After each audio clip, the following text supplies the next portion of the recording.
folks, welcome along. My name's the Custard Prophet. This is episode 2 of the first club of our ABC Journeyman save. If you don't know what all that is about, go and check the introduction out. We've got a whole bunch of stuff for you today.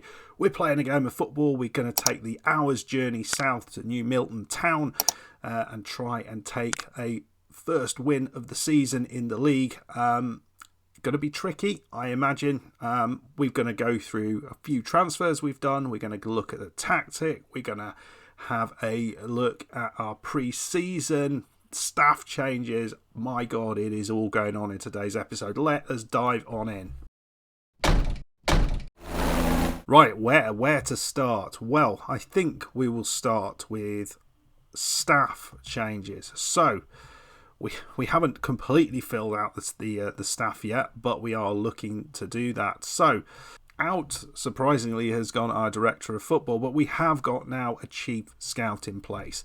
And it is this man, Giorgio Watmu, who has a judging player ability of 5 and a judging player potential attribute of 4. Not great, but out of the people who applied for the job, he was the top man. He also knows his way around Montserrat, so that's good. Will come in useful. We've got a couple of medical staff who just about understand where the different parts of the body are. I think they're doing a training course about where to find their legs or something like that. And we have an assistant manager, Cameron Matthews Harvey, the man, the mystery, the legend, the haircut. And he has a working with youngsters of 17, which does sound quite good considering a lot of our squad are quite young. So that's good. We'll ignore the fact that he has very, very poor people skills. Anything else is just pretty terrible. We are also trying to bring in another scout and another coach to hopefully bolster this, and also an under 21 and under 18 manager, because I don't think we can manage those I don't think we can assign our assistant to manage those teams as far as I can tell. We always used to be able to do that. So staff have been upgraded a little bit. What about transfers? Well, obviously finances said we couldn't really do much, and we are over the budget at the minute. These are the two players who've come in. We needed a little bit more quality in there, and quality is very much in inverted commas in these two players. But Andy Hall, the big man, Andy Hall, is actually quite tiny. He is a tricky winger. Maybe he's past his prime a little bit. 36 years of age. Look at the places he's been before. He started off at Coventry, so let's remember that. So Andy Hall. He's not started brilliantly, but he does have some attributes that many players in our team don't have.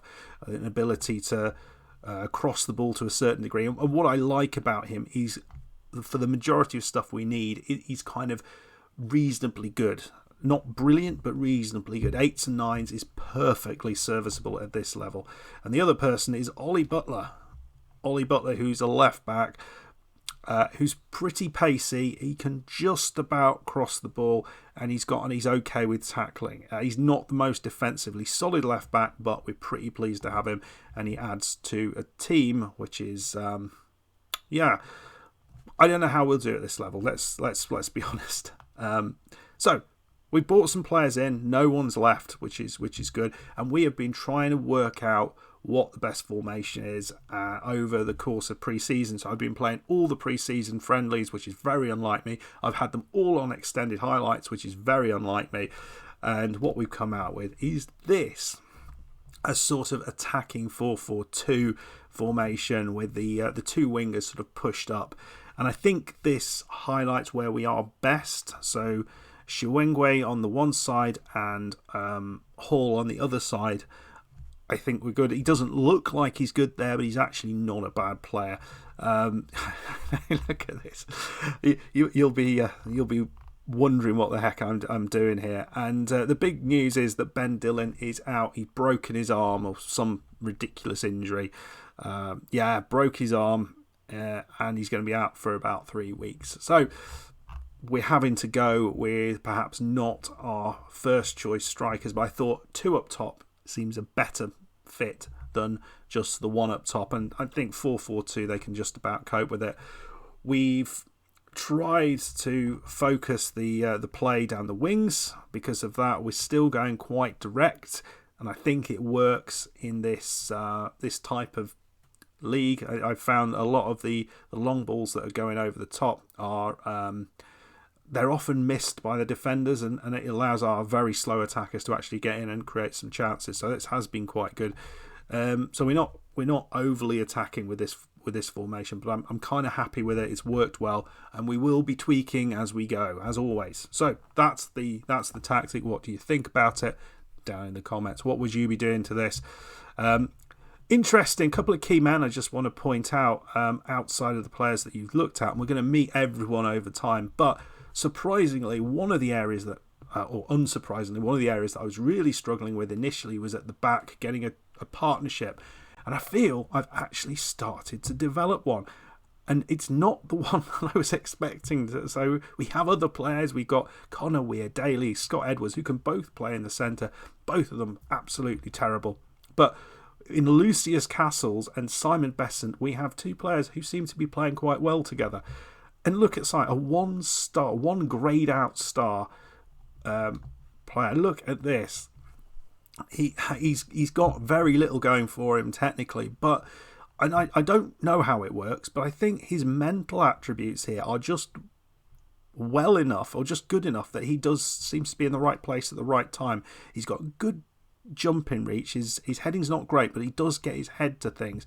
But it's this aggression and this bravery, and probably particularly this determination, and also the work rate, which I think is what is making him a useful player in there. But he's done consistently well every game he's played, so he's got his space alongside Lucius Castles, who is a little bit more of an effective centre back. You'll see neither of them, even though they're young, they've both got the pace of a slipper. It's not great. It's not great at all. But I'm hoping we can mould those two into a wonderful fighting centre back partnership, and that's what we've got. That's what we're going for. The other surprise is Carlos Betteridge, who has done okay in pre-season. Again, there's no speed down here, but he's a fairly aggressive man with reasonable finishing. We don't talk about the concentration of one and the composure of three. We don't talk about the positioning of one and the vision of one. He doesn't need it, and the strength of one. He doesn't need these things. These are attributes for boys. This is a man we're talking about here. So let's have a look at how the friendlies have gone. It doesn't look great, but all of these teams, other than the last one, were at higher levels. So we lost to Rofi, and this was a late goal, which was quite disappointing to concede. I think a 1-1 draw would have been fair there. Played quite well, Dylan getting a goal.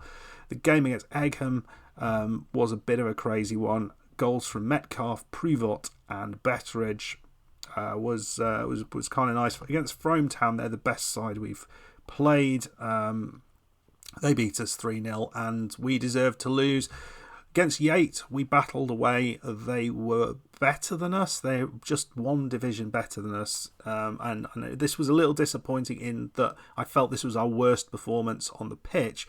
But in terms of result, we got a result out of it. And then playing a team at the same level as us, we got a couple of goals from Carl Betteridge, Pruvot, and a late goal from Tommy Chambers, which gave us a 4-2 win. So I was really happy with how we did in pre-season. We kind of evolved and developed the side to what I think it's maybe a side that can do okay in this league, but we will see. We're playing New Milton Town. As I say, they're about an hour south of us, just on the south coast, near Yarmouth, if you know the area. And I've no idea what to expect at all. So let's go and have a game of football, shall we? Team is this Betteridge and Pruvot is going to be the two up top. Hall and Shongwei are going to hopefully cause mayhem down the wings, and Metcalf and Nicol in the midfield slot, with back line of Butler, Besant, Castles and Hilton. And we're going with Deja in goal. Kessel is not in goal. I'm umming and ahhing between the two of these. Deja had a very good couple of matches, and Kessel is the better goalkeeper. He's more experienced, but let's start with Deja and we'll go from there. Let's play a game of football, folks. Right, moved up to key highlights, and Besant putting a long ball over the top. The centre-backs are sort of pinging the ball forward like Maguire, but without any accuracy at all. But it's fine. It's fine. Let's put New Milton Town under the cosh here. Besant plays a long one, and you already see the quality of play at this level. It's frightening. He's missed his header though. That's not great. But Castles has picked it up. Long ball forward. We don't quite get there. Saunders, to a guy with too many names for his own good. Back to Bryant. Looks like he's thinking. The cogs are turning somewhere. And Castles has picked it up again. We're going short now. Castles is going over the top. Look at the mistake, and there we go. Betteridge. Oh, you can't be better than Betteridge. And Carlos, the exotically named Carlos Betteridge, is got our first goal in the league. First of many, I hope. So he scored a couple of goals in the last game, and he made the most of a terrible bit of defending. Dyer, what are you doing? Trying to play it just inside to your defender, and Betteridge just beats the goalkeeper. That 14 finishing coming in handy. Who cares if he's only got one strength? So 26 minutes on the clock, and we've started well. Betteridge into Besant. Butler. He's going to try and run down this left side. That's what we like to see. He's a tricky guy. And Betteridge, what a shot that is. Oh, it's like watching Mbappe, isn't it? Wow. I didn't expect that. First time as well, that was. We're going to have another look at that. Butler, I mean, they don't go after him. And then the two defenders split. He has all the time in the world to look for the pass, but Betteridge takes it first time. And he scored 2 goals in the first 26 minutes. Madness. Well, I've got to say, it was a stonking performance in that first half. 9 shots, 3 on target. XG of 1. They didn't have a single shot. Let's go and play the second half and see what we're going to do here. I mean, we've only got 5 subs. That's something to remember. But it doesn't really matter at this point. Really happy. So, a couple of changes being made. Keith Perry is coming on with Connor Weir-Daly also coming on. Besant, who's had a good game, steps out looking very, very tired. And Shong Wei, who's again played okay on that right side, has done well, but he's going to step out as well. We've got one more sub to make later on. Here we go. Before that happens, Hilton plays it up.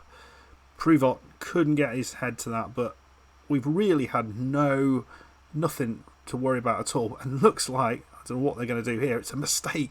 Poirot putting them in all sorts of pressure. Eboa. Is he going to run down the wing? It's a nice little ball inside, and I mean that's the best one you're likely to see. And Deja, oh my God, what was that, mate? What was that? I'm going to make a joke about deja vu at some point, I imagine, but hopefully not this match. Last change, Tommy Chambers coming on for Dan Nicol in the centre of the pitch. Fingers crossed we can just see this out now and get our first 3 points on the board. But it's not the end. There is a chance late on. Poirot chips it in, and Hall, that was beautifully done, heads it into the air to control it. Oh, it's offside. That's a shame. If we win 2-1, that should have been a goal. What a great performance. We fully deserved the victory, and we've got it. Castle's imperious performance at the back alongside his mates, 16-year-old Besant. The other youngster, Betteridge, getting a couple of early goals, looking absolutely fantastic all game. Metcalf also doing very, very well in the centre. But the 2 youngest players on the pitch, Betteridge and Besant, 2 of the best players on the pitch. Nice stuff. What did you think about that? Down in the comments, let me know what you would be doing. What did you notice that I didn't see? I want to hear your thoughts. Well, here we have some exciting games. A 4-4 draw between Whitchurch United and the Isle of Wight. That's pretty cool. But Andover Town getting their first win. That's the one we care about. Let's have a look at the schedule. And you can see here we've got a cup match. The Isuzu FA Vars first qualifying round cup. There will be a Wessex Cup match as well in there as well, which is exciting. I think we're going to move forward a little bit let's go out to the Isle of Wight and play East Cowes Vix. So we're heading out on the ferry. I wonder what Poirot's got to say about that. He's not great on the sea as far as I remember. Anyway, folks, I hope you enjoyed match 1. I want to hear you in the comments now. Let me know what you think of this team, where we need to improve, what have you seen that I haven't seen. And make sure you come back for the next one. It'll be out in 2 or 3 days.